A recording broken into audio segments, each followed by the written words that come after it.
الکفر علی الایمان، کفر کو ایمان پر، ومن یتولہم. اور میں ویسے ایک دو دفعہ میں یہ یوٹیوب پہ جو نئے مسلمان ہوئے، کچھ خواتین ہیں، کچھ لڑکے ہیں، کچھ مرد ہیں، ان کے انٹرویوز سنے.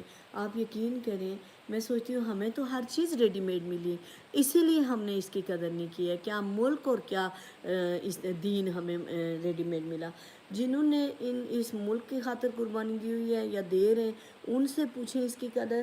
اور جنہوں نے اس دین کو پانے کے لیے وہ یہ نہیں بتاتے ہیں کہ کس طریقے سے ٹارچر کیے جاتے ہیں. کوئی کسی عورت نے اگر دین قبول کیا تو اس کا ہسبینڈ، اس کے پیرنٹس، اس کے بچے کس طریقے سے اس کو ٹارچر کرتے ہیں یا کس طریقے سے وہ مشکلات میں گھری ہوئی ہیں.